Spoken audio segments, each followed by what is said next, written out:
Have you been deceiving me all this time? You're the worst. I want a divorce. Learning of my husband's secret, I was naturally furious. Oh, sure. I don't mind divorcing. Just remember, you're the one who said that. I'm not paying any alimony since you want the divorce. Despite the cause of the divorce being his fault, his further appalling remarks made me feel sick. Then, an unexpected person spoke up. Don't get too carried away. Someone like you should just go to hell. My name is Paige, a 30-year-old office worker. My husband, Claude, a colleague at the company, was always at the center of attention with his bright personality and competence at work. I was secretly admiring him, so I was surprised when he confessed his feelings. There were not a few female employees in other departments aiming for Claude, and behind the scenes, they would say, "Why would he choose someone so plain?" When I later demanded to know why he chose me as a marriage partner, I was so frustrated I nearly lashed out. Claude's family consisted of mom-in-law and a much younger sister-in-law, a family of 3. I heard that his father had passed away from illness a few years ago. Dad was really strict, you know. He used to yell a lot. Sorry. Whenever we talk about parents, my husband would look a bit apologetic. That's because I don't have parents. They died in an accident before I was fully aware, and I was raised by my grandparents on my mother's side of the family, who are also no longer with us. The only images I have of my dad and mom are from a few photos shown to me by my grandparents. My favorite is their wedding photo, where they both look so kindly smiling. That picture is always carefully tucked away in my schedule planner. However, I once dropped that photo at work, and Claude, who happened to be passing by, picked it up. Miss Page, do you always carry around your parents' wedding photo? That's unusual. That seems to be what started our conversations. When he proposed, he said, "I want to become Page's family from now on." I was so happy.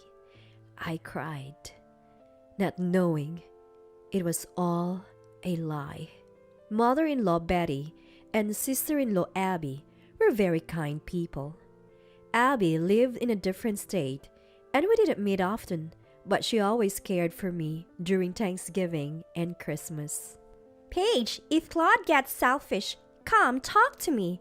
I'll scold him." I'm not like Abby. I won't fail at marriage.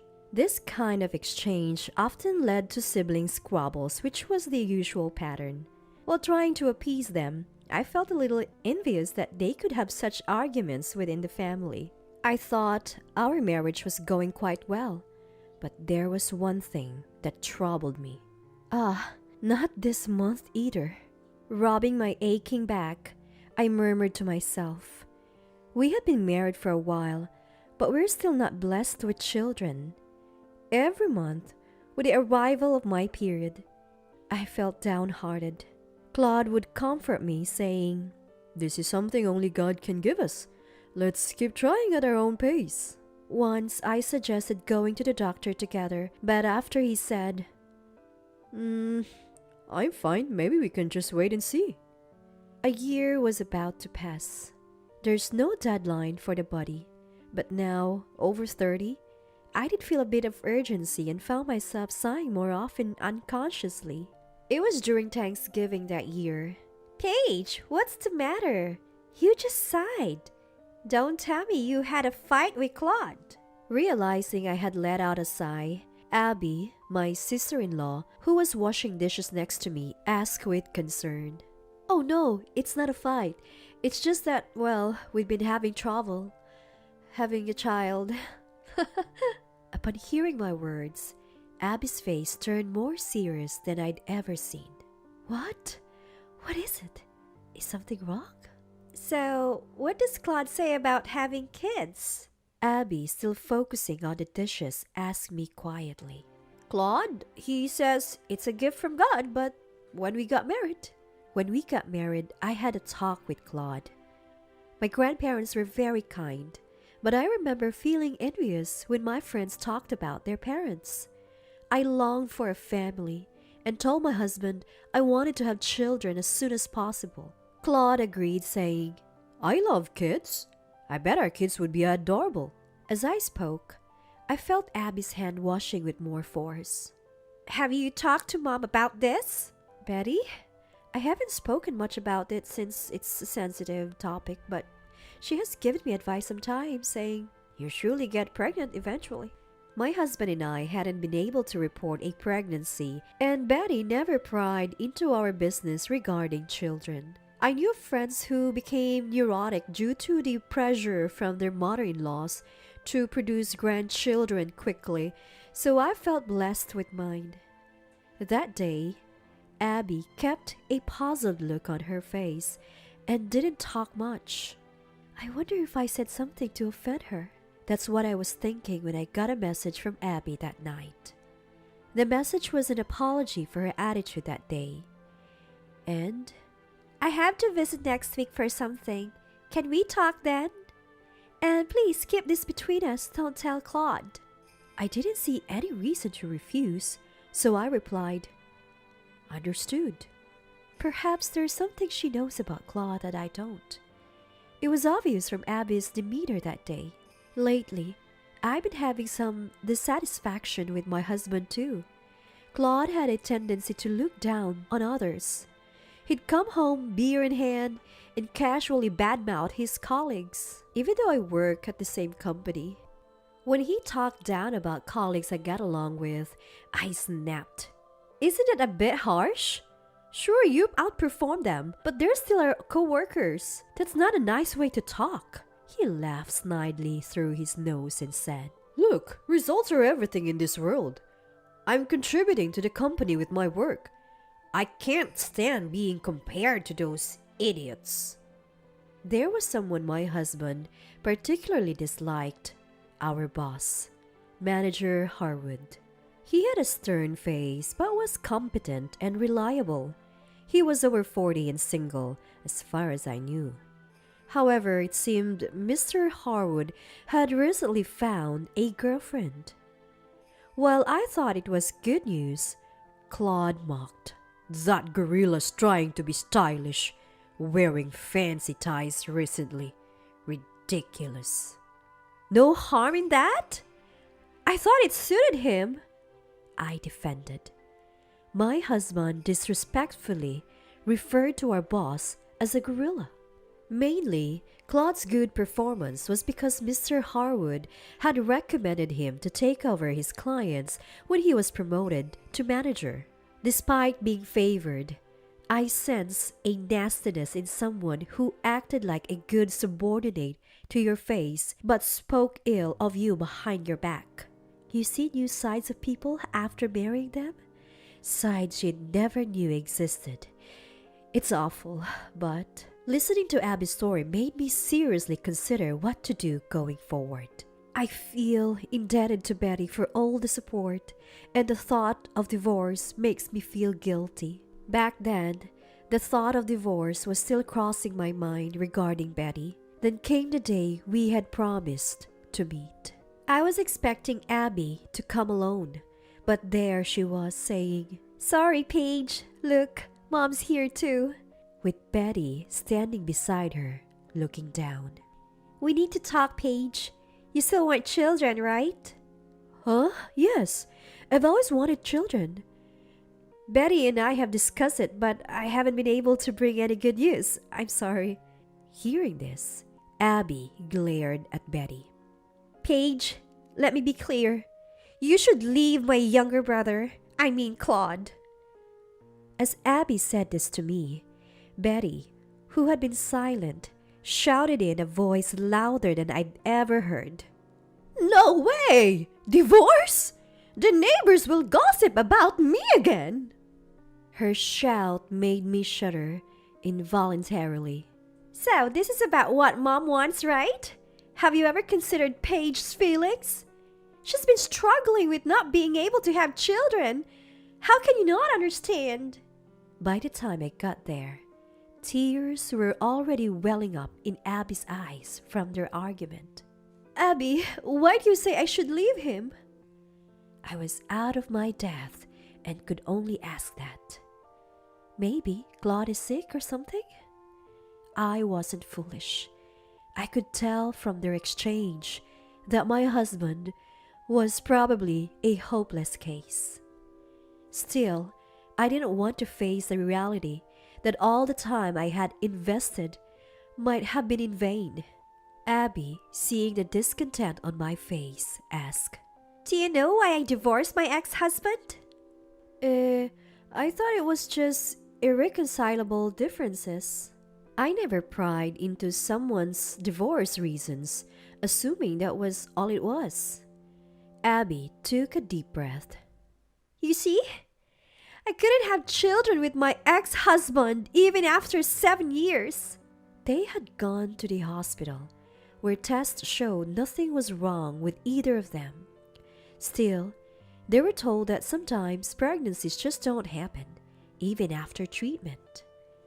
Eventually, trying for a baby felt like an obligation, and slowly a gap formed between us. Every time I saw my former mother-in-law, she'd make snide remarks, but no one helped. Then one day, I discovered my ex-husband's affair, and that the woman was pregnant. It was painful to leave, Abby said with a bitter smile. After the affair, Abby and her husband divorced. Her ex-husband was happy to pay the settlement in a divorce court if it meant he could remarry his mistress. After hearing this grim tale, I asked, "Didn't you think about divorcing before things got to that point and returning to your parents' home?" Abby shook her head quietly in response. This house has always revolved around Claude in a bad way. According to Abby, Claude had been a problem since childhood, causing their parents-in-law much distress. Their late father-in-law was a strict man, often ending up in physical fights when scolding Claude for his wrongdoings. Betty always coddled Claude, perhaps because he was a late-comer child, and it seemed she never even scolded him. When Claude became a college student, he soon caused a scandal. Claude got a high school junior pregnant back then. Dad was furious, but Claude said he had no intention of taking responsibility. Abby shared. Father-in-law went to apologize to the girl's parents, but her husband was noticeably absent. Eventually, the girl chose to keep the baby, and Claude has neither acknowledged it nor paid child support. He seemed to have no interest in his own child that was about to be born. Hearing of my husband's disgraceful behavior made me feel nauseous. Then the entrance door opened. I'm home. Oh, what's up? Mom and Abby too? Is Paige taking a half holiday today too? Should have invited me. He said cheerfully, assuming we were out enjoying a meal together. His innocent demeanor irritated me, and I confronted him. Claude, I heard from Abby. You haven't recognized them, but you do have a child, don't you? What else are you hiding from me? Claude, who had been laughing joyfully, suddenly turned serious and glared at Abby before heaving a deep sigh. Look, Paige, you think I'd hide something from you? It's all Abby's made-up stories. She's been mentally unstable since her last marriage. Prone to pathological lying, right? Right? Right, Mom? He defended. To that, Betty replied with an indecisive, I'm not sure what to think. Claude clicked his tongue lightly at Betty's response and said, Anyway, don't meddle in our marital issues. Hey, Abby, why don't you try a matchmaking party? Even our guerrilla manager found someone, so there's still hope for you. He was rude, but again laughed as if he was having a good time. Abby just watched Claude quietly and then said, Claude, you haven't changed a bit. Always lying. Back then, you always had an excuse, saying it was the other person who came on to you. After saying that, Abby pulled out a voice recording from her pocket. You lie. But are you stupid too? Your stories never add up. Back then, I started recording our family discussions, you know? Abby pressed the playback button after saying that.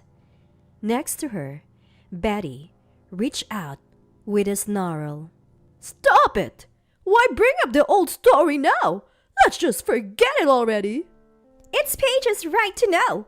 She doesn't have to suffer because of a liar like this. The recording began with the voice of an older man yelling. What are you thinking? Involving a young girl? And she's still a high school student at that? It's outrageous. The conversation that followed involved four people. The voices other than the older man were familiar, which suggested the angry voice belonged to the now deceased father-in-law. After the shouting, younger sounding words from Claude followed, echoing what Abby had just mentioned. Claude glared at Abby as if to scold her for unnecessary meddling. Explain yourself with your own words. How many other girls have you hurt by repeating the same actions? And what did an angry dad say to you, huh? My husband just glared at Abby silently. Paige, this guy was so bad. Dad yelled to have him castrated. A few months later, he came back smiling, saying he got a vasectomy. Creepy, right? I was severely shaken by Abby's words. Huh? Vasectomy? That means... It meant Claude was practically incapable of reproducing. And he married me without revealing such a critical fact. The surgery is supposedly for those over 30, but he went out of his way to find a hospital. Where did the money come from? I wonder. Abby glanced at Betty briefly. Betty was sweating profusely, whether from nervousness or something else. Abby seemed to have thought that I knew about this and had married Claude regardless. But after finding out that I wanted children, she confronted Betty, who had flippantly said, Just keep it to yourself. Paige might give up on kids someday. Divorce would be bad for our public image. So, you'd been deceiving me all this time? You're the worst. I'm going to divorce you. I had struggled with not getting pregnant, and to think he encouraged me. The cause was Claude, and to think Betty knew yet said nothing. I felt on the verge of losing faith in humanity. Seeing my furious state, my husband said, "Oh, sure, I'm fine with divorcing. But remember, you're the one who said divorce. Don't expect any alimony from me." Had I known he was this kind of person from the start, I never would have married him. Tears of frustration welled up. Abby had been on my side to the very end. Enough with your arrogance! Someone like you, an enemy of women, deserves to fall into hell! Claude ignored Abby's words, and so Claude and I were divorced. I hired a lawyer introduced by Abby and sued Claude. Perhaps he hadn't expected me to go that far, but I managed to get a small amount of settlement money from him. When we divorced, I asked my husband why he married me. "I just wanted the status of a married man. But family ties and such are a hassle, aren't they? In that regard, you were great. No family. No bothersome relations." He had said that. I was so angry. I felt like I could explode. I wanted to punch him. After the divorce was finalized, I couldn't stand sharing the same space with Claude and handed my resignation letter to my boss, Mr. Harwood. "Was it? Was it him who caused this?" asked that I quietly nodded. There's no need to quit. Can you help out in another department from tomorrow? I'll hold on to this resignation letter for now. It was the following week when Claude received the transfer orders to the branch office. It was in a remote rural area on the outskirts of the state, a place to which people were sent when they caused problems, though nobody would say it outright. Essentially, this meant Claude had been sidelined from the path to promotion. Claude, seemingly unable to accept this, confronted Mr. Harwood. I can't accept this. Why me? Haven't I been performing well? Better than anyone else here. His colleagues glared at him for such remarks. You might have good sales numbers, but what about after that? Do you properly greet the customers? We're getting complaints from clients you've managed. They don't trust the new reps. You also have the highest cancellation rate. These colleagues you look down on are the ones covering for you. Stammering, Claude could only say, No, but that's... Besides, this is a company decision. Or can't you take an order from a gorilla? Claude's face reportedly went pale at Mr. Harwood's words. By the way, I never told Mr. Harwood anything about my ex-husband's bad behavior. Afterward, Claude was transferred to that infamous branch and I was able to return to my original department. All my colleagues were supportive, saying I did well to get rid of such a guy. A year later, I attended Mr. Harwood's wedding. He had met his bride at a marriage hunting party. Paige, thank you for coming today. The bride, the day star, approached me. Abby, long time no see.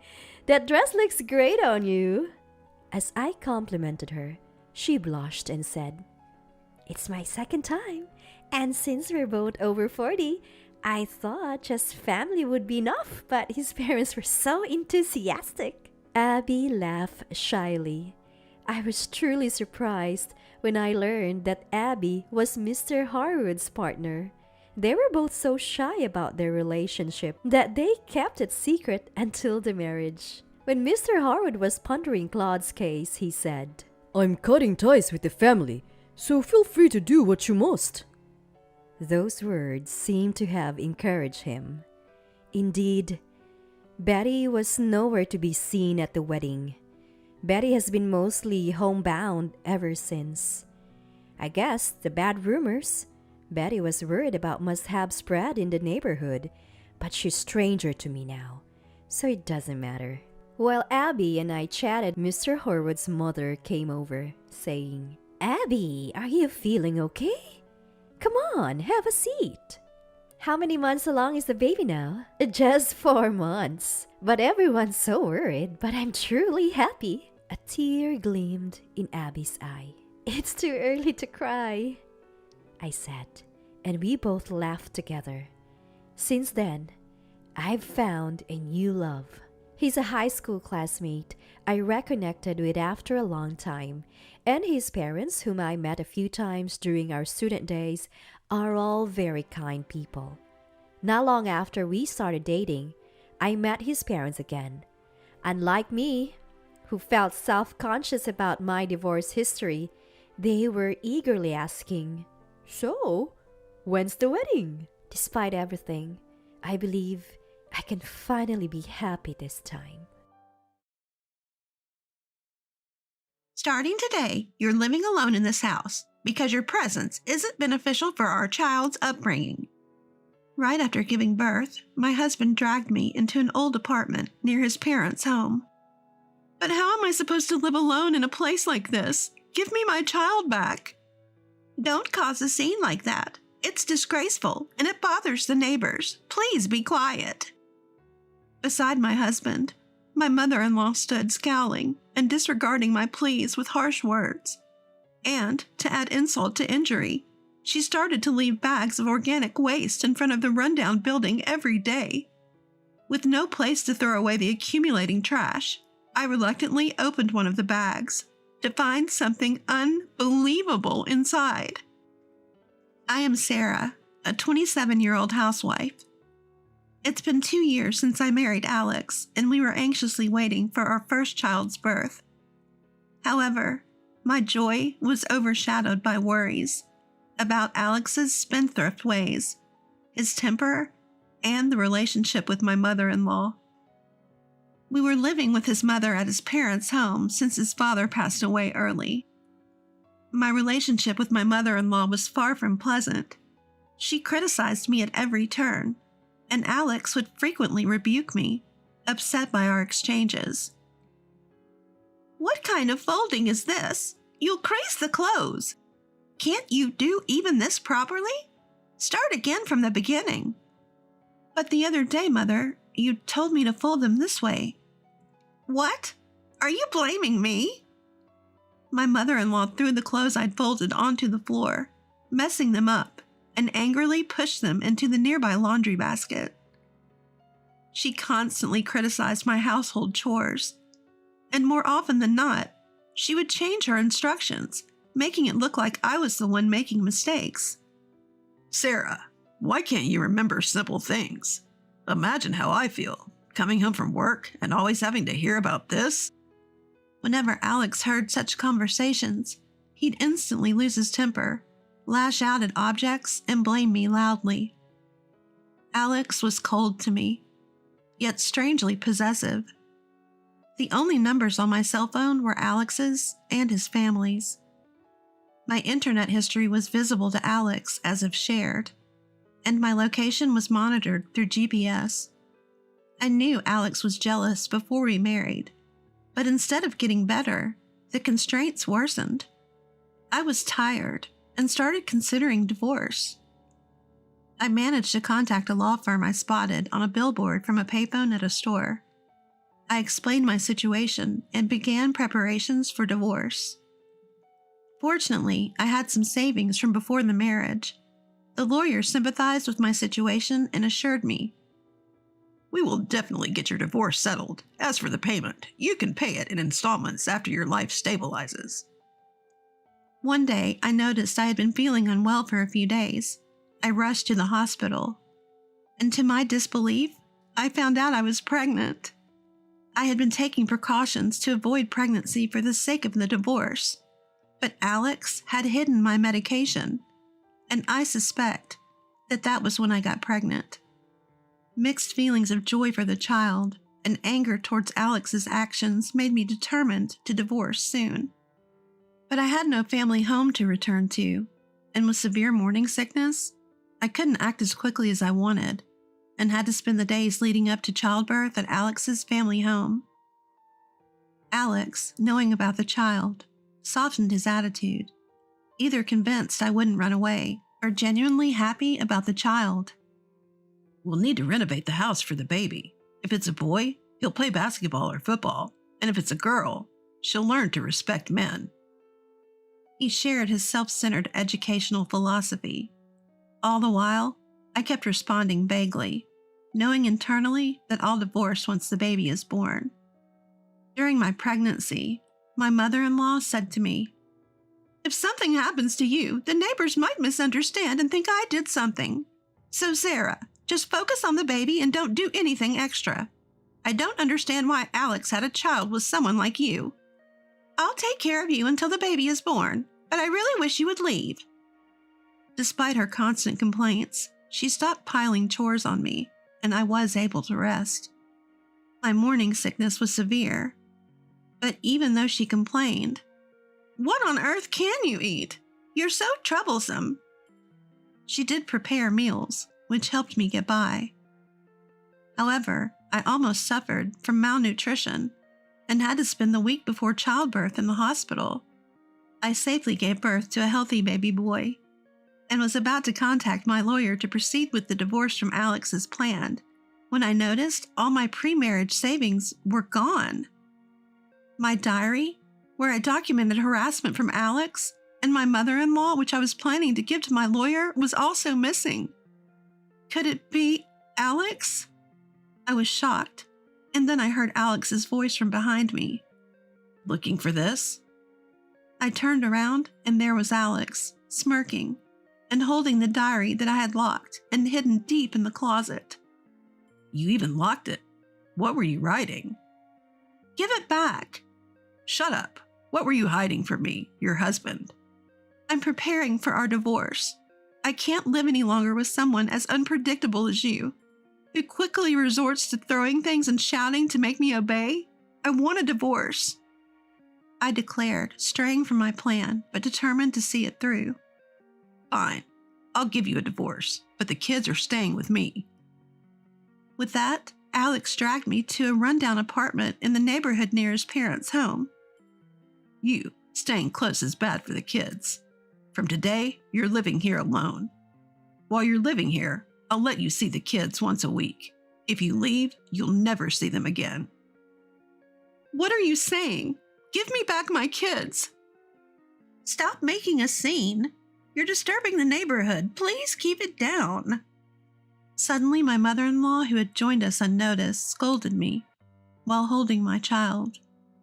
I need to get out of this situation somehow.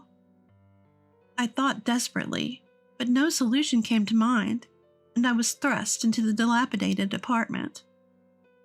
It seemed that Alex had noticed my intentions to divorce during my hospital stay and prepared this situation meticulously. My kids ended up with Alex, and I couldn't just abandon them in their current situation. The next day, I waited for Alex to leave before I tried to leave the apartment to check on the situation at my in-laws, but I noticed a strange smell. Investigating, I found to my shock that there were bags of organic waste dumped outside my room. I couldn't believe my eyes, but I immediately knew it was my mother-in-law's doing. Oh, Sarah, you're just waking up. Even if we're taking care of the kids, don't you think you're lacking a sense of responsibility as a mother? Well, never mind. There's no space at our place for this garbage, so you could keep it here until garbage day. While holding my child, my mother-in-law brazenly said this to me when I visited her house. I have to get my kids back and contact a lawyer. Thinking this, I waited for an opportunity, but 3 days passed. Every morning during this time, bags of organic waste were dumped in front of my house. I was filled with rage, wondering what I had done to deserve this. However, on the third day, a turning point came. It was when I was moving the usual bag of garbage dumped in front of my house. Usually, the garbage bag was black, but that day, it was a white bag that was see-through. And upon closer inspection of the bag, I noticed an envelope inside addressed to Sarah. I immediately took out the envelope and checked inside, where I found several $100 bills and a letter from my mother-in-law. In it, she wrote about wanting to help with the kids and the divorce from Alex, but being under surveillance and unable to do anything, that she had been putting envelopes with some money in the garbage bag since a few days ago, and an apology for what happened. Surprised by this, I checked the other garbage bags, and sure enough, there were envelopes in the other bags as well, each with a small amount of cash inside. I am truly sorry for all I've done. I knew about Alex's abhorrent behavior, and I was harsh to you because I wanted you to escape from him. Due to Alex's surveillance, I had to resort to such measures. I sincerely apologize for all the troubles I have caused. As for the money, I'm sorry I could only give you this much, while dodging Alex's watchful eyes. Yesterday I received a call from a lawyer. He didn't give me many details, but he mentioned he'll visit tomorrow noon. Please, run away with your child. I will deal with Alex. I'm really sorry. The note from my mother-in-law was written in ink that had blurred in places, perhaps due to her tears. Reading it, I realized for the first time that she too was a victim of Alex's behavior. I also learned that while she took good care of me during my pregnancy, she also managed to keep my child safe from Alex's scrutiny. The shocking contents of the letter left me bewildered. Given Alex's personality, it was possible that he had even been looking down on his mother just because she was a woman, even though she was his own mother.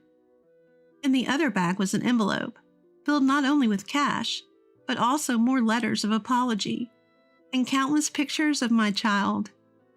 Feeling my mother-in-law's concern, I sorted my thoughts for the lawyer's meeting the following day and fell asleep.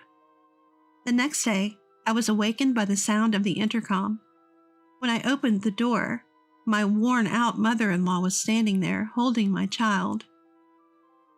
Alex is on a business trip starting today and won't be back for 3 days. This might be our last chance. I am truly sorry. What will you do now, mother-in-law? Won't Alex fly into a rage when he finds out the child is gone? Probably, but that's my responsibility since I raised Alex. Besides, I can't work at my age, and since I'm not very smart, I can't survive without Alex's support.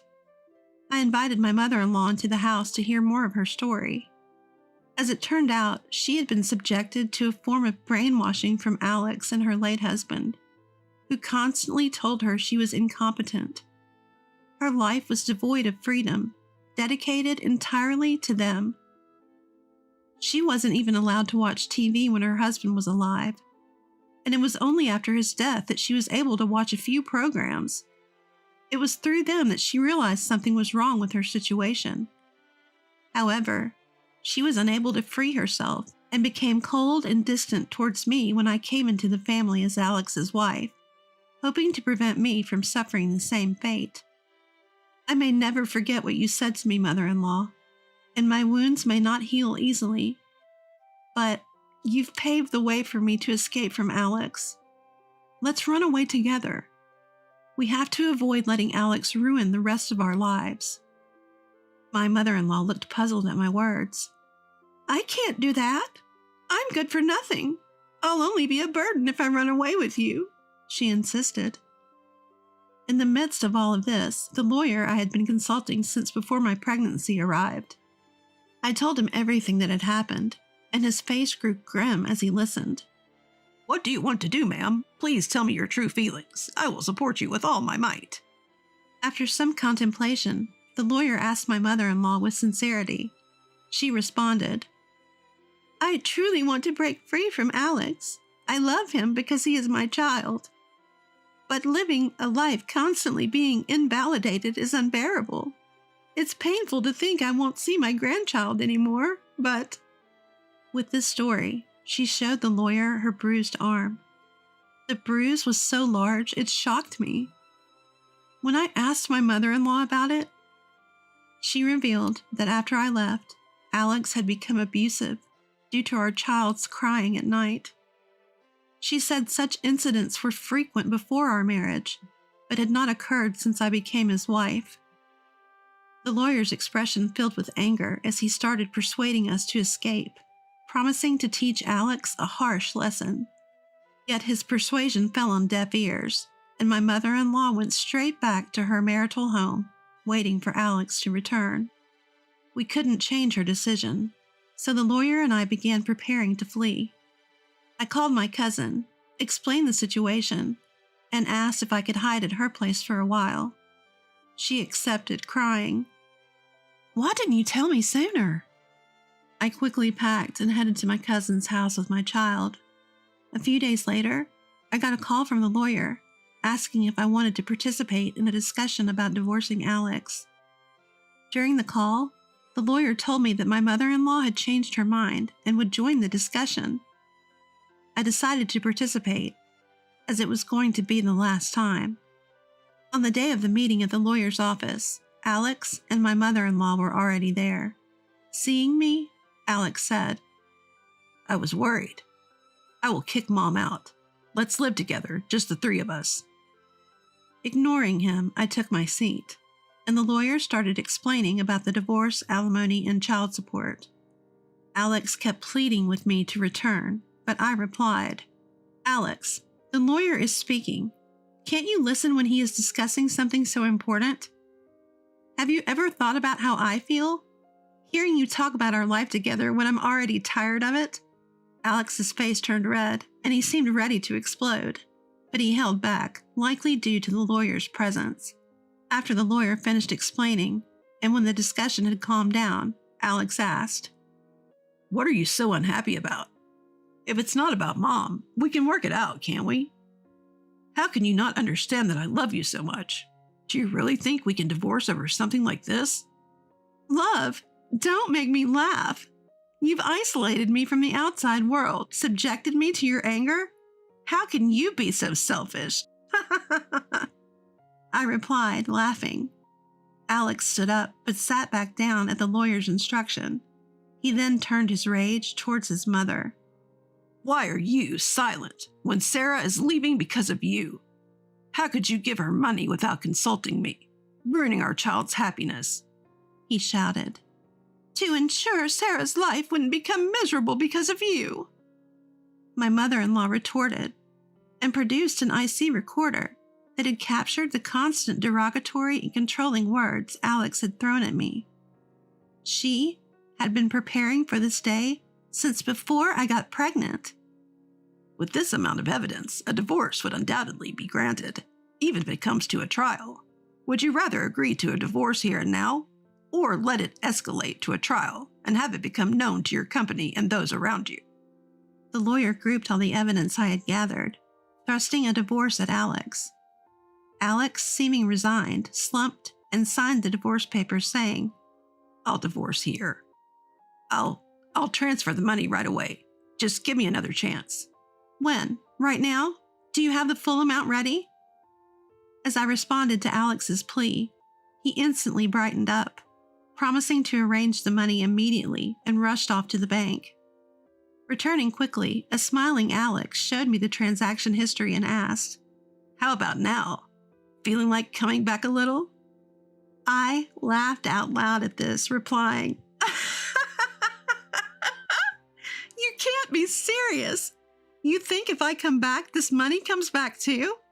I'll never see you again. With that final statement from me, Alex was stunned. And to put the final nail in the coffin, my mother-in-law chimed in. I've put up with a lot till now, but if it ends this quickly, it's for the best. Alex, I'm leaving you. I'll live on my own. She then handed out a piece of paper. Don't involve me anymore. If you do, I'll take this to the police. The paper was a medical report of injuries inflicted on my mother-in-law by Alex. Then the lawyer calmly stated, From your past behavior and evidence collected so far, your mother is well prepared to file a lawsuit. Alex broke down crying. Why? Even Mom is betraying me. In response to Alex's anguished voice, my mother-in-law grimaced, and I addressed him. Betrayal. You're the one raising a hand to your family. Yet when you get hurt by that same family, you cry. We've been enduring all this time. Ignoring Alex, who was glaring at us in silence, I took my mother-in-law's hand and left the office. After that, the meeting at the lawyer's office with Alex concluded smoothly, and my mother-in-law sold the family home and moved to Atlanta, relying on her relatives. Apparently, she was living comfortably off her late husband's considerable legacy. As for me, I got a job in a faraway place after the divorce was finalized. Now, with the help of others around me, I am living a new life with my child. My marriage was filled with endurance and my own preconceptions, putting up with unnecessary suffering and almost ruining my life. I want my child to avoid such pointless endurance and hope they become a gentle person with their own will, consideration, and kindness towards others. While praying for this, I want to take care of my own heart and move forward in my new life. I was trembling with fear. My sister-in-law, Susanna, was yelling at me without any consideration. I have never been comfortable around her. Come on, hurry up and take care of your annoying mother. My mother had passed away from cancer just 3 days ago. Who does she think she's living with? My name is Nanny, a 45-year-old office worker.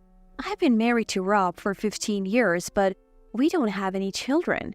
We tried treatments, but nothing worked. We considered adoption, but couldn't bring ourselves to do it. We both love kids, so it was a tough pill to swallow. I felt especially guilty towards Rob, but he said, "Kids aren't everything. We have each other. That's what matters." So we adopted a cat named Marianne. Marianne was a rescue from a hoarding situation. She was initially very aggressive, but now she's like a loving daughter to us. We have told my in-laws about our fertility issues, but they have been nothing but kind. Life was ordinary but happy until a few years ago when we started having issues with a certain individual, Susanna, the wife of my brother Morris. Susanna is 10 years younger than my brother and 8 years younger than me. "I'm your sister-in-law, so show some respect," she told me the first time we met. I hadn't seen my brother much since our parents divorced when I was in 6th grade. He went with our dad and I stayed with our mom. After the divorce, my brother moved to our father's hometown. He had a hard time there, especially in school. Eventually, he began to resent our mother.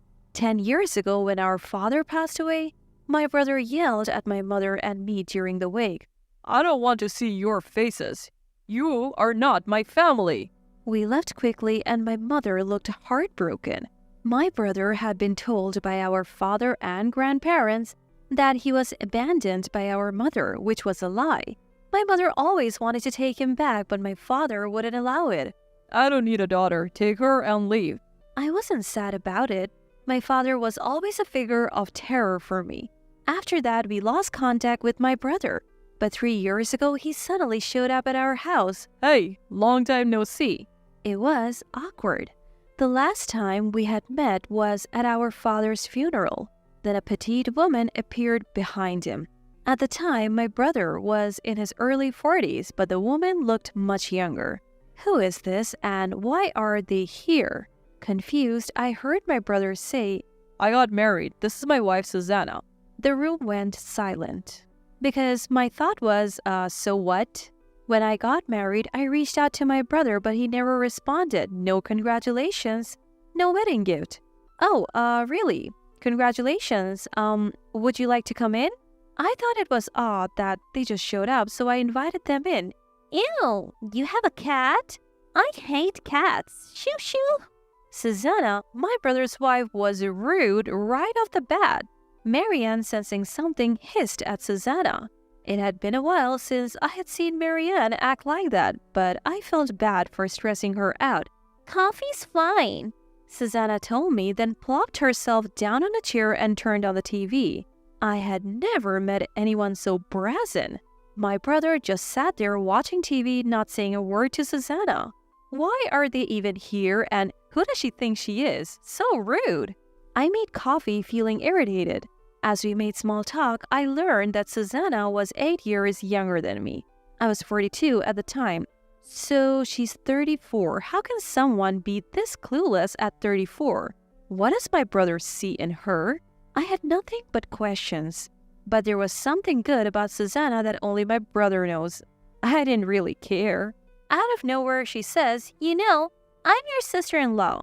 You can't talk casually to me, it's common sense." This from the woman who showed up unannounced and disrespected our family pet Marianne? I had had enough.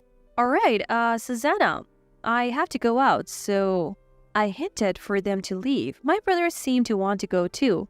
"All right, Susanna, let's go." As I was about to see them out, "Wait, we haven't received our wedding gift yet," she said. That's when I understood everything. My brother probably didn't want to come but was dragged here by her. How shameless can she be? I have never received a gift from my brother. Sorry, we weren't prepared for your visit. We'll come by later with a check." But Susanna said, "Who cares about your husband? Your brother's the one getting married. Cash is fine." I lost it. "Listen, brother. When I got married, you didn't even congratulate me, and now you bring this rude woman into my house?" My brother said, "Well, I told her I didn't want to come, but she insisted." I was still irritated. Susanna got upset at my words. "Didn't you learn to respect your elders? Just be happy for your brother's marriage. I may be younger, but I am your sister-in-law. Enough? I have to go. Please leave." I finally kicked them out. Outside, Susanna kept yelling, but anyone could see she was the unreasonable one. I hugged Marianne, who looked worried, and apologized. That night, I told my husband Rob everything. Unbelievable. He said, equally appalled. Who wouldn't say that? So, what are we going to do about a gift? I don't think we need to do anything. My brother never gave me anything, so it's fair, and after today, I doubt they will visit again. I don't plan on keeping in touch. My husband agreed. Later, I told my mom, who lives nearby, about the whole thing. She was shocked. From the looks of it, my brother hasn't visited her either. He probably still resents her. I couldn't expose my mom to such crazy people in her current state. How are you feeling today, Mom? My mom was diagnosed with cancer during a city health checkup last year. She had surgery, but her prognosis wasn't good. Given her frail health, she had more bad days than good. I offered to live together, but she declined. I moved to this house because it's close to hers. Finding a pet-friendly place was tough, but it was worth it. Since Mom got sick, I switched to a job that allows me to work from home so I could spend more time with her. So Morris has a wife now. That's good. What's she like? I couldn't tell Mom that Susanna was a nightmare, so I just said, she's lively.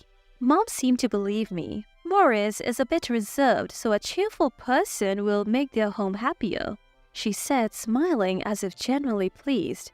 Mom never forgot about my brother, not for a single day. I hoped they would reconcile someday, but given my brother's behavior, it seemed unlikely. Mom seemed to know this too, as she never sent any congratulatory messages to him. Weeks later, while I was preparing dinner, the doorbell rang. My heart raced when I saw Susanna on the monitor. I considered pretending I wasn't home, but had to answer the door. The last time she visited, she made such a fuss that the property management warned me. What does she want now? I opened the door with the chain on. Susanna grinned and said, "Long time no see. I'm here for the wedding gift. You must be ready by now." I was glad the chain was on. "Where's my brother today?" Susanna looked annoyed. "I'm alone today. Hurry up." When I stayed silent, she said, "What? You don't want to give us anything? You're so stingy. You don't even have kids. You must have money." Her words about not having kids almost made me cry.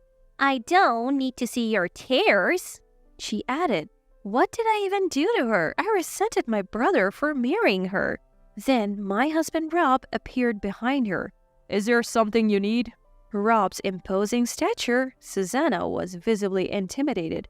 Are you the husband? I'm Morris's wife, Susanna. I came to announce our marriage." Rob interrupted, I see. But we have no intention of celebrating your marriage, especially not to someone who verbally abuses my wife. Rob continued.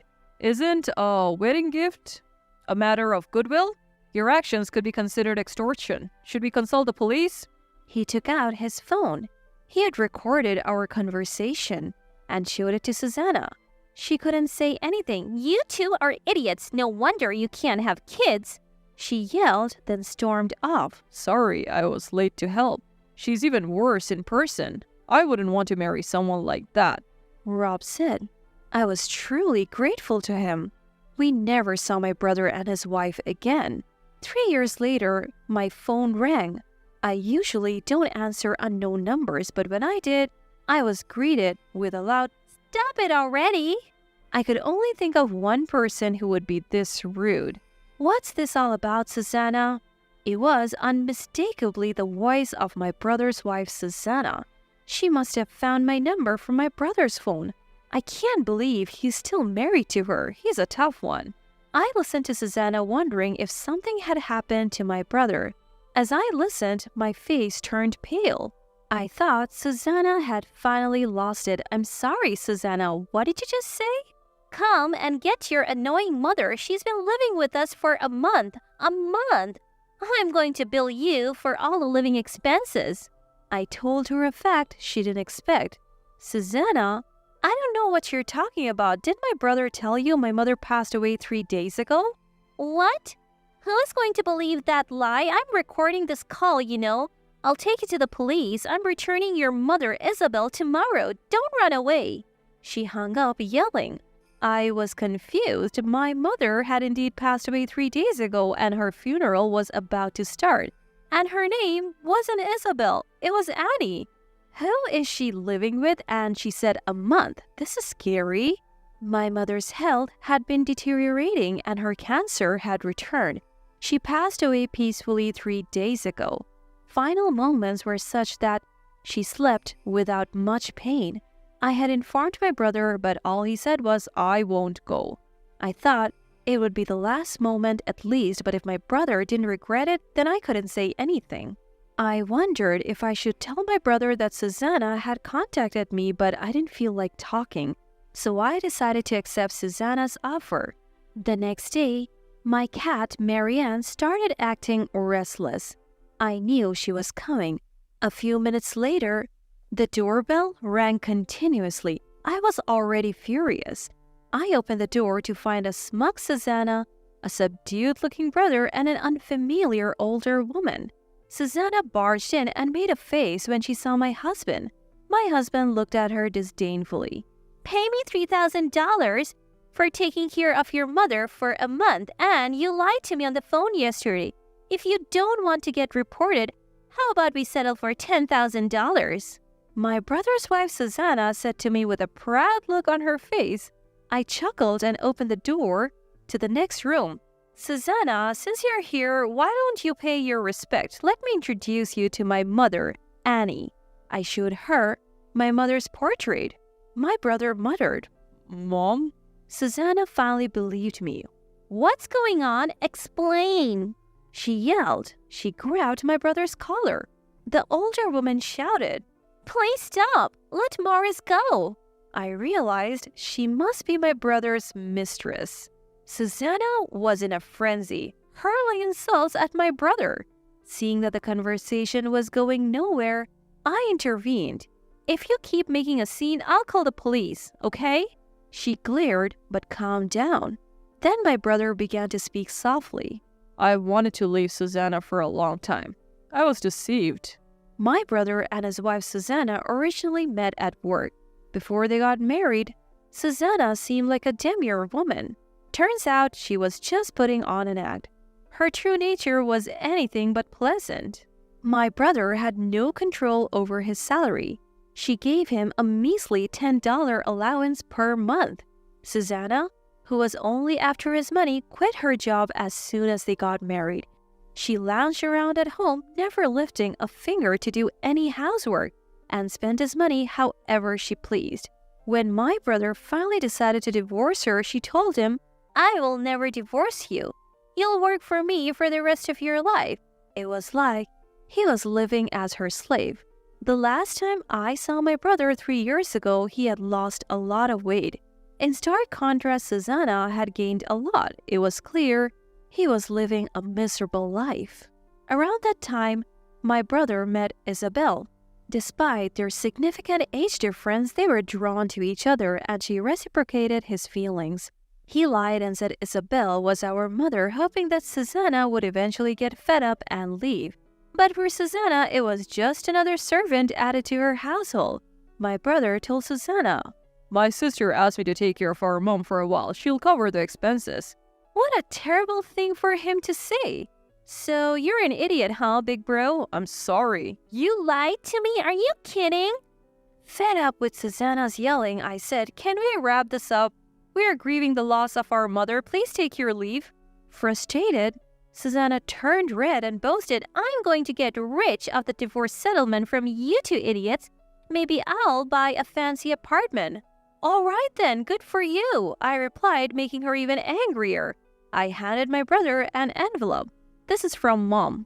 Just before she passed away, I had received a letter from her for my brother." Reading it, he broke down in tears. Isabel gently rubbed his back. I felt he could finally live a peaceful life with her. That's how I felt. Then my husband Rob said, "Brother-in-law, you should definitely sue her for the emotional distress she's caused you. I'll introduce you to a lawyer I know. In return, please never show up in front of us again." My brother nodded silently. In response, Susanna arrogantly said, You think a man can sue for emotional distress? That only works for a woman. That's for the law to decide, not you. My husband calmly retorted. I felt so grateful to be married to him. Eventually, my brother and Susanna got divorced.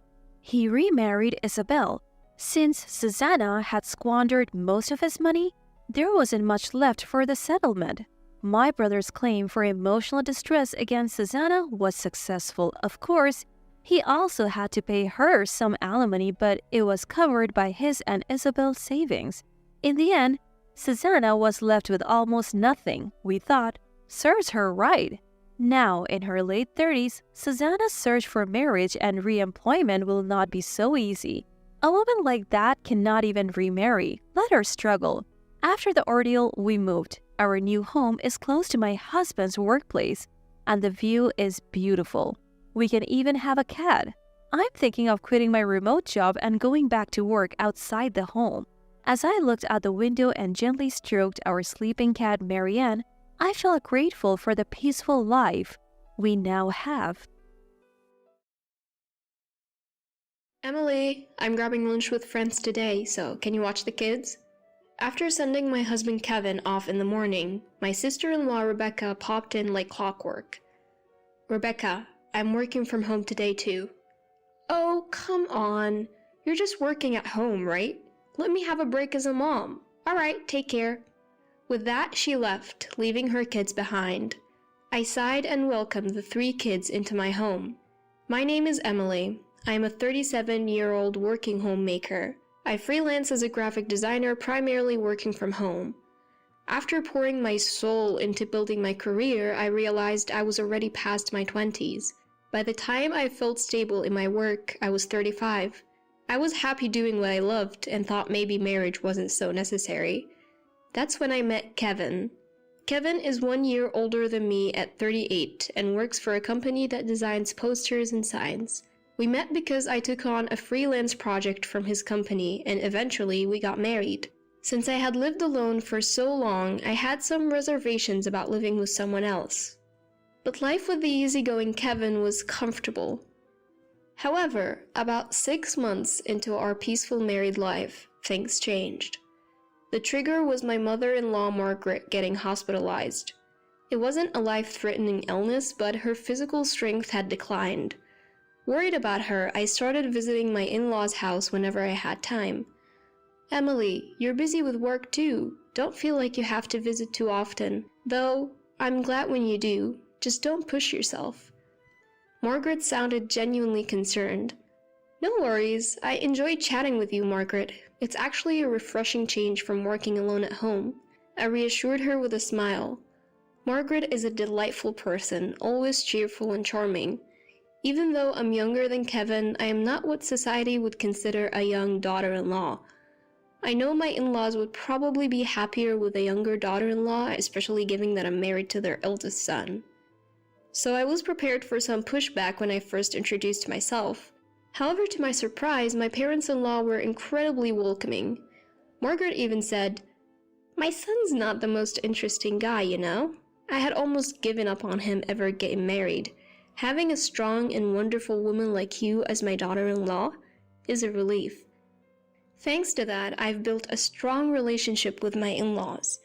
So, given that Margaret was ill, I had no reservations about visiting my in-laws' house this time around. But there was one issue. It was about Rebecca, my sister-in-law.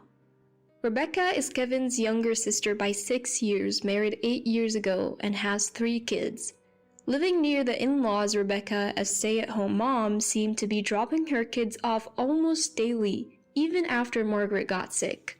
Having the grandkids around is great, and Rebecca needs a break too, but having them here this often is a bit much, especially when I'm not feeling well. Margaret mentioned one day. Rebecca, dropping off her kids, responded, "Well, wouldn't having kids around cheer you up? Just let them play around, it's fine." Rebecca, considering Margaret's condition, maybe you should hold off on leaving the kids here for a while. What? You don't understand how tough parenting is. How about Emily helps? You're here to assist mom anyway, right? Take care of the kids too while you're at it. Bye! Rebecca walked out, ignoring my suggestion. Emily, I'm so sorry. I've spoiled her too much, and this is the result. You should get back to work. Don't worry about me. No, but... Looking at the kids racing around inside, I debated going back home, but eventually decided to stay until Rebecca returned. It was only 10 a.m., and Rebecca should be back by 3 or 5 p.m. at the latest, giving me enough time to cook dinner before Kevin comes home. However, Rebecca didn't return until after 7 p.m. Sorry, I got a bit delayed. Oh, Emily, you're still here. You must have a lot of free time. Bye. Wait, Rebecca, how about saying thank you? Margaret chided Rebecca, who was about to leave. Oh, give me a break. I'm too old for lectures. Bye. Rebecca took the kids and left without a word of gratitude. Both Margaret and I stood there in disbelief. One day, Rebecca suddenly said, "Can you take the kids shopping for clothes? They grow up so fast. They need new clothes. I have a doctor's appointment today. I can't." Margaret looked bewildered at Rebecca's sudden request. "I don't see why you can't just reschedule your doctor's appointment. I need you to go shopping today. I'm meeting my mom friends tomorrow, and I don't want the kids looking shabby. Don't you feel sorry for them? Why can't you go yourself? Why do I have to go?" Even the usually gentle Margaret raised her voice. "I've got my own preparations to do. If you won't go, Mom, then maybe Emily can." Suddenly, Rebecca turned to me, who had been silently observing. What? You're always pushing things onto Emily. Fine, you go, Mom. In the end, Margaret gave in to Rebecca's stubbornness, and so Margaret rescheduled her doctor's appointment and took the kids shopping. Days went on like this until Margaret finally broke down from exhaustion. I rushed to my in-laws' house when I heard the news. When I got there, Rebecca was already present. I thought she might be apologizing to Margaret, but she wasn't. When Margaret said, "Rebecca, I'm really tired. I don't think I can take care of your kids for a while," Rebecca exclaimed, "What? Seriously? You're just a little tired. I'm not asking you to take them anywhere, just watch them at home." She had the audacity to say that to Margaret, who lay weakly in bed. "Rebecca, that's too much." "What? Okay, fine. Why don't I just leave them with Emily from now on?" What? Exactly. You can relax, Mom, and I won't have to change my plans. Problem solved. Rebecca sounded as if she had come up with a brilliant idea. "No, I can't take care of them alone." Then I guess we have to rely on Mom. You pretend to care, but you won't actually do anything. Pressured by Rebecca, I reluctantly agreed to take on the task. The next day, Rebecca really did drop off the kids. What's more, she always came after Kevin had left for work, perhaps to avoid any confrontation. I couldn't discuss it with Kevin since I had already agreed to it, but taking care of 3 kids turned out to be more challenging than I had imagined. Not only did I have to prepare lunch, but I also had to manage their constant requests for snacks. The kids were running around, making it impossible for me to concentrate on my work. Since we live in an apartment, not like the spacious in-laws' house, I was always worried about receiving complaints from the neighbors. On this day, I had invited an old friend from art school over. I was still looking after Rebecca's kids, and it was hardly the right time to have someone over, but I needed to talk to someone. So I invited this friend who I've known for a decade. "Looks pretty hectic, huh?" my friend says as she watches the kids run around. "Yeah, it does."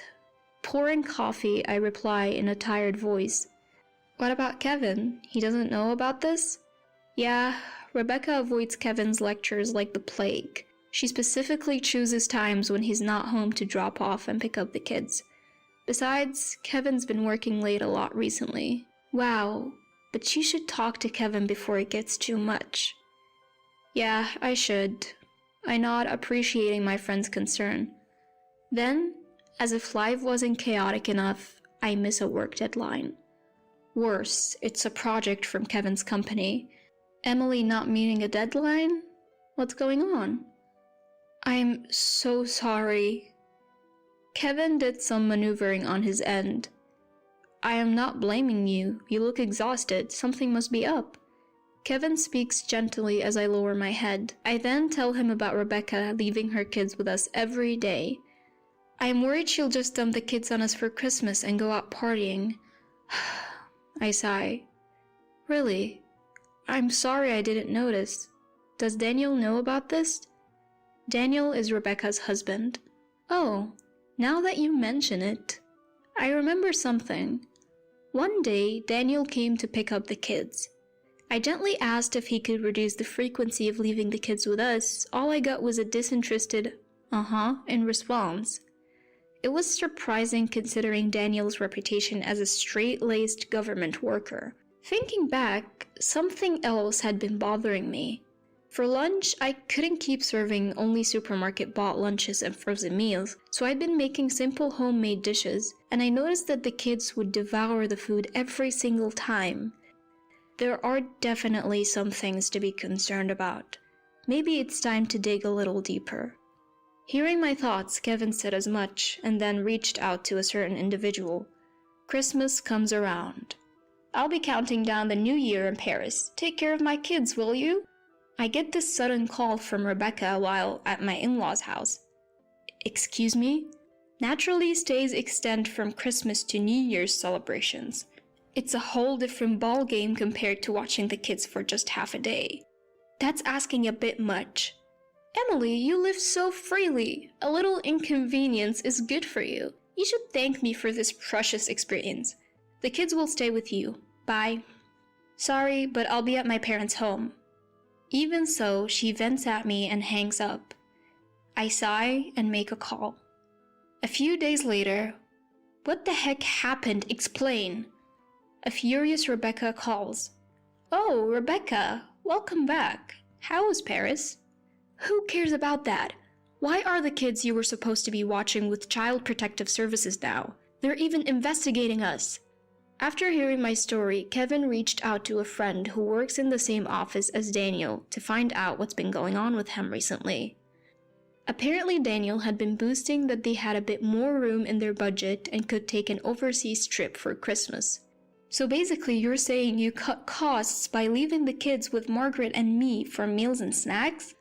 Who cares? That doesn't mean the kids should be taken by Child Protective Services. It's not just about that. Neglecting to provide proper meals for your kids is a form of abuse, so I contacted the appropriate authorities. What are you talking about? I heard it from the kids. I asked them casually when I noticed how eagerly they were eating the lunches I made. It turns out Rebecca and Daniel were only feeding the kids fast food and instant ramen. And instead of spending the saved money on the kids, they were using it for their own Christmas trip overseas, which is unacceptable. Daniel, you work for child services, right? Someone like you neglecting their kids. What's going to happen now? With that, I hung up the phone. Soon after, Child Protective Services conducted an investigation at Rebecca and Daniel's home. With the kids' consent, they were taken into the care of my parents-in-law. This became public, and Daniel was pushed into a less desirable job position, eventually resigning. He seemed to be having trouble finding another job, his bright from being a government worker getting in the way. Rebecca also started working part-time, but it didn't last. Both of them frequently asked Kevin and his parents for financial help, but they refused. Of course, Kevin and I did everything we could to support the kids, who have now grown attached to us and rejected any contact with Rebecca and Daniel. Seeing Rebecca and Daniel's retreating figures after the kids told them through the doorbell camera that they didn't want to see them made my heart lighter. Even the kids who I once thought were out of control have become much better behaved, showered with genuine love and affection from my parents-in-law. These days, I'm enjoying the lively, happy days that I hadn't anticipated.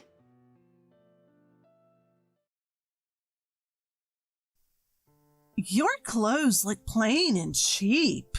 Serena, the only daughter of a conglomerate company, always looks down on me whenever we meet.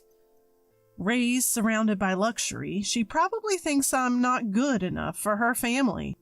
Serena, who often insults my choice of clothing, spilled wine on my dress at a party one day. I can compensate you, no big deal. Little did she know she was about to experience a living nightmare. My name is Jada. I'm a 58-year-old single mom.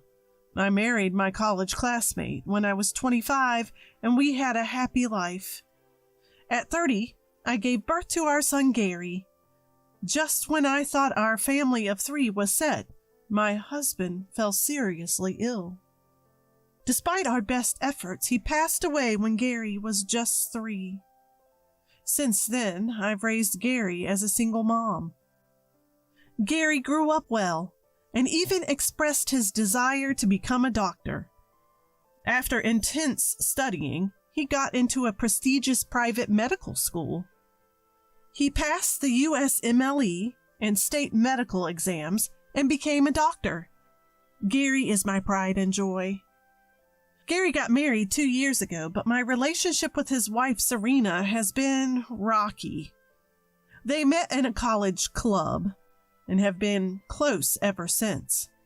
I supported their relationship wholeheartedly, seeing a lot of my own marriage in theirs. I welcomed her into our family when they decided to get married. However, I soon started to see Serena's true colors. She's the only daughter of a conglomerate company. Spoiled from a young age, she gets whatever she wants, whether it's luxury items or doing as she pleases. According to Gary, chauffeured cars and branded gifts were the norm for her. If she didn't like a gift, she'd send her maid to exchange it. It's no wonder she turned out so self-centered. After their marriage, Gary went to the UK for medical studies, and Serena's stress started to build up. She even threw tantrums saying, "This isn't the married life I wanted." She's been taking out her stress on me since the beginning, and our relationship hasn't improved. I've tried to make peace, but she's not interested. In fact, her condescending remarks have only increased. One day, I visited her to share some sweets a friend had sent me. As soon as she appeared, she said, "Jada, you always look so plain and simple." When I tried to respond, she cut me off saying, "First of all, your face is plain. Gary has such handsome features. Are you sure you're his mother?" I may prefer simple clothes and makeup, but that's no reason for her to insult me like this. Serena always dresses to the nines, complete with flashy clothes, accessories, and makeup. And believe it or not, everything she wears is designer. Unlike you, Jada, I was raised to appreciate the finer things. You wouldn't understand the value of what I'm wearing because you're used to cheap stuff, she says, flaunting her outfit. I just force a smile, not knowing how to respond. Once she starts talking, there's no stopping her. "So, are you working from home today?" "I got some delicious sweets and I thought I'd share. You're living the good life on Gary's earnings. That's basically like being unemployed. I have a good reason for working from home." I've lost count of how many times we've had this conversation. I've explained to her multiple times that I'm financially independent and not relying on Gary. But she never listens. "You must be doing some embarrassing job you can't talk about. Why don't you learn from me who works hard?" she says, but in reality, she's not really working. She's just on the board of her parents' company due to nepotism. She always puts me down while ignoring her own flaws. Seeing me silent, a satisfied Serena says, "Oh, by the way, I have something to tell you." "What is it?" "Our company is celebrating its 100th anniversary next month." "Congratulations." "We're having an anniversary party and you're invited. I'll send you the details later," she says and leaves.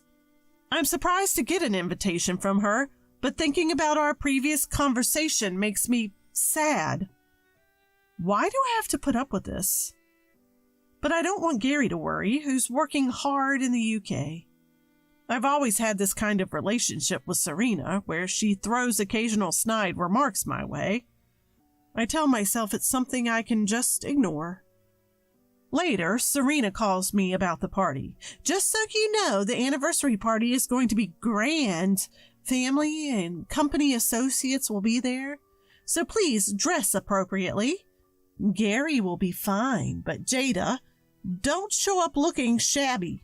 It would embarrass not just me, but the whole family. After telling me to dress properly, she hangs up. I can easily guess that by properly she means in designer clothes. But I don't have anything that would fit such a lavish party, so I'm in a bind. Gary's coming back for the party, so I decided to consult him. Serena told me to dress properly, but I don't have any dresses that would suit her taste. Don't worry about it, Mom. There's no dress code that says you have to match Serena's taste. But still, don't you have at least one dress? I do, but it's an old design. Then just get it tailored. Problem solved. Thanks to Gary's advice, I decide to have my old dress tailored for the occasion. The day before the party, Gary and I decide to have lunch together. Seeing Gary after so long warms my heart. After enjoying our meal and conversation, we head to the department store. After all, I can't show up to an anniversary party empty-handed. Serena, who has a taste for luxury, is always pleased when she receives designer gifts. It's a straightforward way to make her happy, and I appreciate that. Especially if Gary picks it out. She won't complain. In a way, it's a relief. I'm a bit down about tomorrow's party, but shopping with Gary lifts my spirits. After some thought, we choose an elegant dinnerware set for Serena to use at home. Fast forward to the day of the party. Dressed in a glamorous evening gown, I enter the hotel where the event is being held. It seems Gary hasn't arrived yet. The grand hall is already bustling with Serena's family and business associates, and the party has started. Among them, Serena stands out in a stunning red dress surrounded by people and beaming. When she notices me, she approaches with a puzzled look. Congratulations on your 100th anniversary, I say, handing her the gift. She scans me from head to toe. Suddenly, she drags me out of the grand hall to another venue where the after-party will be held. What's going on? I ask. The question is, what are you wearing? I told you to dress appropriately, she retorts. Perhaps a bit tipsy, she's more talkative than usual, criticizing my dress. Then she abruptly tears open the gift wrapping. You really have no taste, she says, pulling a glass from the dinnerware set.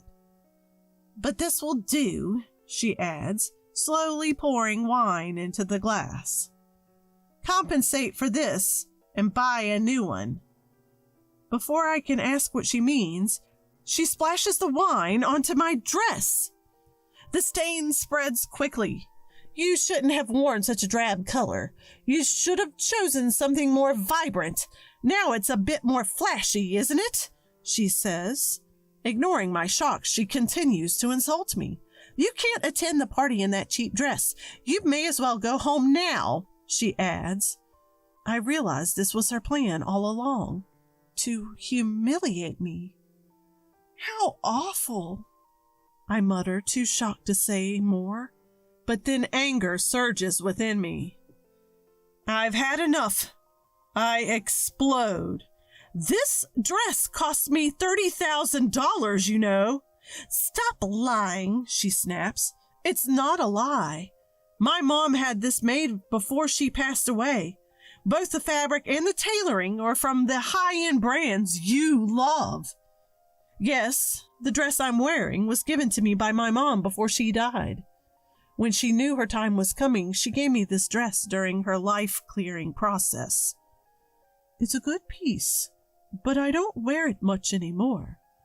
It's a waste to just keep it, so I thought I'd give it to you, Jada, she said, also pulling out matching accessories from her chest. At the time, I didn't know the value of the dress, but from the way my mom spoke, I knew it was expensive. When she offered me the dress, I was hesitant at first. It's okay. I know you'll take good care of it, she insisted, pushing the dress into my hands.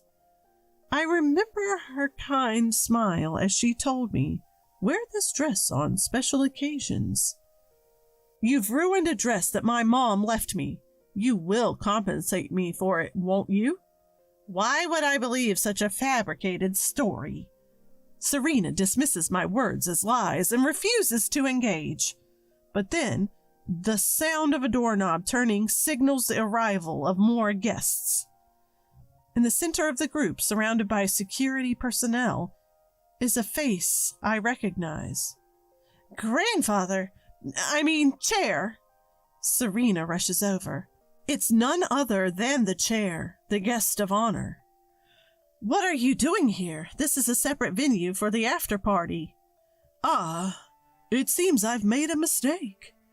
Chair laughs heartily, but Serena starts to panic. A separate venue?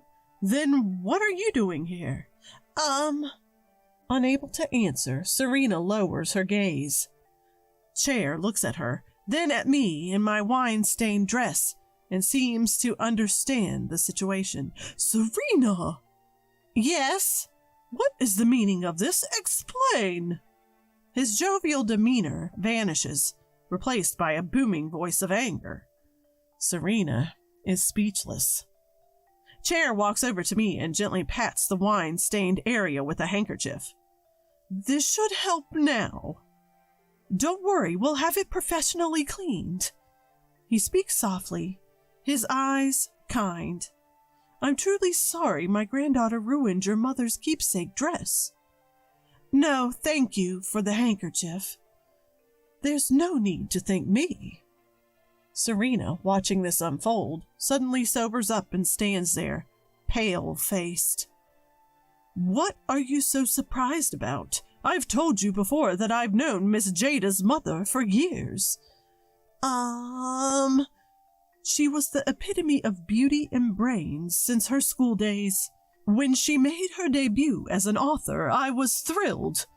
I became a big fan of her work. I gifted her this dress when she won the National Book Awards. This revelation shocks me, too. My mom had said she prepared the dress herself. I couldn't believe it was sent from Chair. National Book Awards? Serena's eyes widen. You are really uneducated, Chair mutters. Miss Jada is also a famous author, inheriting her mother's remarkable talent. I'm a big fan of your work as well. She's a famous author? There's a good reason I work from home, as I've told you before. I'm not dependent on Gary, and it's not some job I'm ashamed of. Unbelievable. I kept it a secret because I didn't want to reveal my pen name. Even the treats I shared the other day were gifts from my publisher. You foolish girl. So you've ruined a dress worth hundreds of dollars. What do you plan to do? I'm sorry, I didn't think it was that valuable, Serena answers, her voice strained. Chair continues to berate her. You don't understand the value of things. You're swayed by appearances and brand names. You'll never appreciate quality. Serena can't argue. She just looks down. If you only own cheap dresses, you'll never understand. Frankly, you have terrible taste. Where did I go wrong raising you? Chair sighs deeply. Chair, be quiet, you're embarrassing me. Chair delivers a final cutting remark. Even Serena seems to feel the shame. Her face turns beet red. After finishing his lecture, Chair whispers something to his secretary. Today is a special occasion with many business associates present. It's a good opportunity for a major announcement, he says cryptically. Miss Jada, we'll bring you a change of clothes. Please enjoy the party. With that, Chair leaves. Minutes later, a maid helps me change into a new dress and I return to the grand hall. Gary has arrived and says, That dress looks great on you, Mom. I can only smile awkwardly. It's not the dress I had prepared. I decide not to tell Gary about the earlier incident so he can enjoy the party. Soon, Chair takes the stage and the room erupts in applause. "Thank you all for coming today," he begins, clearly accustomed to public speaking. "I have an announcement." The room buzzes with anticipation. Even Serena's father, the company president, looks puzzled. "Our company is expanding its overseas business. We're establishing a base in Liverpool, and I intend to appoint Serena, my granddaughter and board member, as chief supervisor of the overseas business department. I want her to broaden her horizons and contribute to our company's growth." As warm applause fills the room, Serena's face turns ashen. Anyone perceptive would realize this is essentially a demotion. She must have angered Chair. Her once radiant demeanor is gone. She looks lost. Her carefully chosen crimson dress now seems almost comical. I feel a bit sorry for her, but I'm also relieved. Thanks to Chair, I can enjoy the party, but I'll have to explain to Gary why Serena got an overseas assignment. After the party, I tell him everything, including incidents that occurred while he was studying abroad. Gary seems quite angry. "I can't believe Serena is like that. I'm seriously considering divorce," he says. And so the tumultuous party comes to an end. Weeks later, Serena is indeed assigned overseas. Chair gives her another stern lecture and tells her to stay away from me. Gary agrees with the overseas assignment. Serena seems secretly pleased, thinking she'll be closer to Gary. But as it turns out, Gary is just about to return to the United States. Gary was late to the party because he had an emergency call from work, where he also learned about his return to the U.S. In the end, Serena left America without finding the satisfying new life she'd hoped for. The topic of divorce will be revisited after Serena's overseas assignment, depending on whether she shows any remorse. Once things settled down, I had a chance to talk with Chair. I had just released a new book, so I told him I'd like to give him a copy as a thank you for his help. He gladly accepted. "Why don't we have some coffee? I'd love to hear about your new work," he offered. I took him up on it. Chair apologized again for Serena's rudeness and confessed, "I've never really liked Serena's taste in things," he said with a mischievous smile. The wine-stained dress was cleaned by a professional and returned to me. Relieved, I asked Chair a question that had been bothering me. "About this dress. My mom said she got it herself. I had no idea it was from you." Chair chuckled. "I never thought your mother would tell such a fib." He took a sip of his coffee and continued. "When I heard she won the National Book Awards, I wanted to celebrate. I had a dress tailored that would suit her for public appearances." "I see. But it was an expensive dress. She was reluctant to accept it. Finally, she wore it for the award ceremony." That stubbornness sounds like my mom, but why go to such lengths? "She was my first love," Chair said, blushing slightly. "But she had someone else in her heart. Maybe she knew how I felt. I only saw her wear that dress once, at the ceremony." "Do you think Mom really knew?"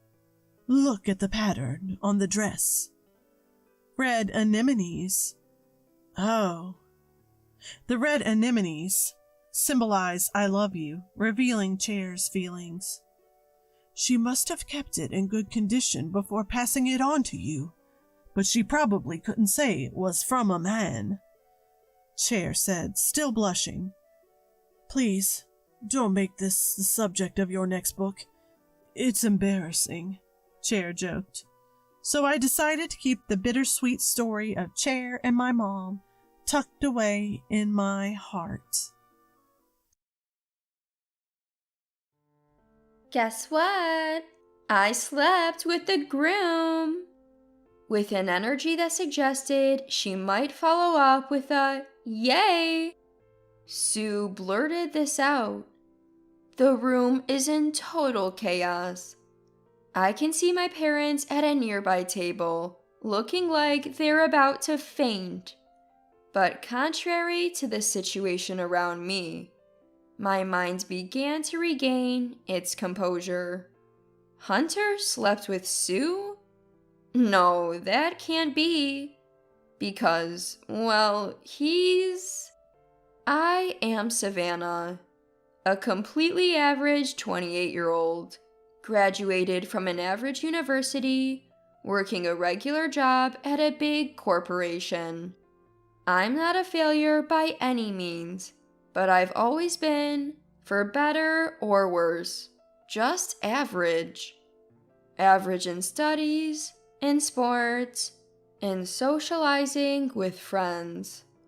I'm not particularly remarkable, nor do I have any standout features. That hasn't changed as I became an adult. I've tried hard, but I'm just average at work and at household chores. Come to think of it, my upbringing was pretty average too. Parents who are company employees, living a standard lifestyle. Even for university, I attended on a scholarship, and until recently, I was paying back a fixed amount every month. I'm not complaining, and I'm genuinely thankful to my parents for raising me this far.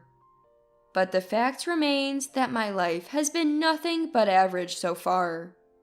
On the other hand, my best friend Sue has led a life that's complete opposite of mine. Sue and I started at a company at the same time.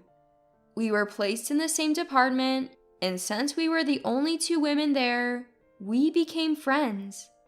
Our friendship blossomed into something special, mostly thanks to Sue's incredible personality.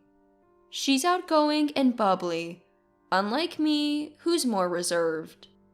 Despite her beauty, her Ivy League degree, and her wealthy upbringing, she's never pretentious. Sure, she's confident and always surrounded by good-looking, successful guys. But that's because she's competent and incredibly charming. She's also incredibly observant and proactive, qualities I wish I had. It's different from me. Yet, every time I think about how different Sue and I are, it bugs me. I sigh heavily and press the enter key with more force than necessary. 5 years into the job, I'm used to the work, even if I'm not the most efficient. So, while lost in thought, my fingers kept typing away. Suddenly, a soft thud hits the back of my head. What's the sigh for, Savannah? Frustrated much? Not painful, but I hold the back of my head and turn around in my chair. Sue's standing there, a rolled up document in hand. Sue, come on, you're not making much progress, are you? Lunch is in 30 minutes. Sue peeks at my desk and comments, sounding exasperated. I've heard that before, but today it stings a bit. What? Is it that time already? I better hurry. I check the time and refocus on my work. I have to finish by 3 p.m. So, where are we going for lunch? Sorry. I don't have time for lunch. What? That's your fault for being slow. Let's go. Let's go to that Italian place on Maple Street. But I don't have time. When I turn around, Sue's already gone. She bounces off, probably heading to the restroom. I can see her petite figure leaving the floor. Her beautifully curled chestnut hair sways against her slender back. A female colleague stop their work and stare. She's so pushy. That's the privileged girl in her. I can't help but grumble. Not listening to people is one of Sue's flaws. But I know she means well. Maybe she's just trying to take me out for a break because she noticed I'm not being productive.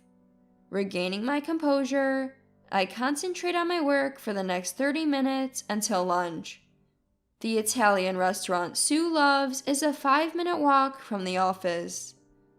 It's a stylish place, delicious, and not the kind where an office worker would casually have lunch. At $30 for lunch, it's a place I'd never go to alone. Oh man, I really need a boyfriend. We're both pushing 30, you know? Time to settle down and leave the job grind behind, don't you think? Savannah, you're dating someone, right? Even though her tone is casual, she handles her knife and fork with surprising skill. You can tell she comes from a good upbringing, I think to myself as I twirl pasta onto my fork. Yeah, I am, I reply and suddenly remember something. Oh right, we decided to get married next month. Upon hearing this, the smooth movement of Sue, sitting across from me, abruptly stops. What? Her surprised shout drowns out the elegant classical music playing in the background. Hold on, since when did this happen? You never told me! Well, he just proposed last week, and we haven't really had a chance to talk. Wait, what's your boyfriend like, Savannah? You never mentioned him before. Her eyes, framed by her prominent eyelashes, glare at me with a malicious expression. It's Sue who hasn't listened to my stories, but I'm used to her by now. I brush off the tension with a sigh and start talking about my boyfriend. He's a graduate of one of the country's most prestigious universities and currently works for a top-tier company. We've had a steady, peaceful relationship for 2 years since meeting at work. Being with him feels reassuring, and above all, I can be myself, which feels good. However, nearing 30, I'd been feeling uneasy about whether we'll just keep dating or eventually marry. Then he proposed, as if reading my thoughts. So, I was thinking of asking you to give a speech at the wedding. Sue, is that okay? I share what I've been contemplating ever since the proposal. She gives me a hesitant answer, but eventually agrees. I'm not surprised. Sue has a lot of pride. She probably isn't thrilled about being outdone by her best friend. Lost in thought, I don't notice her face tighten. Finally, the day of the wedding arrives. Before the ceremony starts, Sue pops her head into the dressing room. Congratulations, Savannah! The stunning beauty, outshining even the bride, walks into the room with a smile. My husband Hunter is there, so I take the opportunity to introduce them. Sue, thank you. This is my husband Hunter. Hunter, this is my best friend Sue. Nice to meet you. I'm Hunter. I've heard a lot about you from Savannah. Thank you for being here today. Hunter smiles warmly at Sue and bows his head. Nice to meet you. I'm Sue. Look at you, Savannah. When did you snag such a handsome guy? In her usual manner, Sue smiles back at Hunter. Then, surprisingly, she leaves the dressing room without making any excuses to stay longer. I can't shake the feeling that something's off. Ever since I announced my marriage, Sue's been acting a little distant. As I watch the door Sue just exited through, lost in thought, Hunter mutters, I wonder what's up with her. Huh? I look up to find him making a puzzled face. His hand on his chin, deep in thought. Asking what was on his mind, he mentioned he also felt a little uneasy around Sue. She looked at my face and for a moment seemed surprised, like she recognized me from somewhere.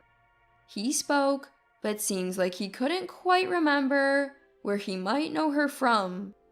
Sue was undeniably beautiful. It's not like you'd easily mistake her for someone else. No clear answers emerged, but the ceremony went on. The spacious venue was filled with round tables, and everyone, old friends and new, beamed with joy. Sitting at the head table, the reality of getting married began to sink in. For so long, I thought I'd never marry. I always considered my life and each day in it as pretty average. Whether being unmarried was normal or not, I had planned to live my life alone. That was until I met Hunter. The ceremony moved smoothly, and now it was time for the best friend speech. I found myself looking at Sue. She stood up, heels clicking as she elegantly walked toward the podium. Truly, Sue looked as beautiful as usual today, or even more beautiful than usual. I wish she would find someone special soon. Although, being the catch she is, she must be picky, I thought. But then, she looked at me with a devilish grin. "Savannah, congrats! I debated whether to say this, but I don't want to hide anything from my best friend. Especially not after you're married and it could cause chaos." And with that, Sue's face lit up with a cunning smile. Wait, what? The room became restless. My once calm heart got suddenly shaken. What is she trying to say? Looking for some kind of clue, I turned to my side. Hunter seemed just as puzzled. In retrospect, maybe I should have stopped her there. "Hunter and I slept together." With a tone that sounded like she might follow it with a "yay," Sue dropped the bomb. Chaos erupted. Hunter slept with Sue? That couldn't happen. Sue, what are you saying? "Sorry, but you know I can't keep a secret. We slept together. That's it." "No, that's not possible." "Huh?" Sue's beautiful face distorted into a snide smile. But it was far from beautiful. "Because my husband is..." "I'm gay." Our voices overlapped. "What?" Sue's dumbfounded voice was perfectly captured by the mic. The room went into an uproar, making it impossible to know who said what. Sue stood frozen, her face a picture of disbelief. Forget about speeches now. Just then, the door bursts open. In comes a man. "Sorry I'm late, bro." The guy who appears at the door looks just like the groom, a spitting image. Sue glances between the man and Hunter, who's standing next to me. She's speechless.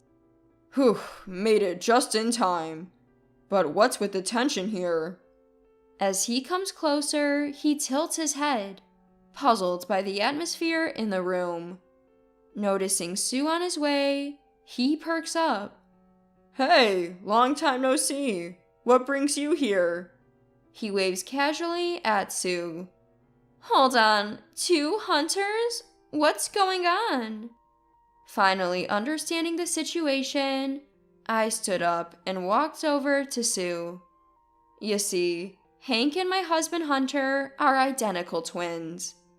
Hunter, the older twin, has eyes that emanate kindness, while Hank, the younger one, has a mischievous glint in his eyes. Unless you're really close to them, it's hard to tell them apart. Hank also has a complicated love life. He's a womanizer who uses his brother's reputation to juggle multiple relationships, causing headaches for Hunter. Despite all this, their brotherly bond is strong. thanks in part to Hank's likable personality and Hunter's forgiving nature. Sue. I gently touch Sue's back as she sits on the floor, her shoulders slumped. Sue had just made an outrageous confession at my wedding. Although it turned out to be a misunderstanding that led to her own downfall, she had tried to trample on my happiness. But I didn't know how to feel about her. After all, I'd never seen her so broken before. In the end, I realized I'd always admired Sue for her self-confidence. I just realized that. I apologize for the confusion earlier. That was a prank from her. It was my idea, but I'm not good at this sort of thing, and I'm sorry for creating such an awkward atmosphere. Hunter quickly steps in, attempting to smooth over the awkward atmosphere. The room, once filled with murmurs, starts to settle down. You can hear someone saying, "Oh, is this some kind of prank?" Hunter's concern was genuine, even if his timing was off. He was empathetic towards Sue, who was embarrassed in front of everyone, even if it was her own doing. Look, it's true that I'm gay, but it's also true that I love Savannah. Hunter then spoke with confidence and clarity. Yes, Hunter is gay. I found out after we'd known each other for a while and started getting closer. I was surprised and shocked, but he told me he still wanted to be with me. Up until then, Hunter had only ever been attracted to men, but somehow he fell for me, transcending gender. It might not be romantic love, but it's a profound connection, a kind of soulmate relationship that I deeply respect. As Hunter finishes his speech, the room erupts in warm applause. I glance at my parents. My dad is clapping hard with tears in his eyes, and my mom is dabbing her eyes with a handkerchief. Dad, Mom, I will be happy with this person. The atmosphere was just right as we transitioned to the entertainment portion of the event. Just as I was about to ask Sue to return to her seat, she shakes off my hand and blurts out, "This is ridiculous. I'm leaving." Sue? Sue gets up shakily and starts walking toward the exit. I couldn't chase after her.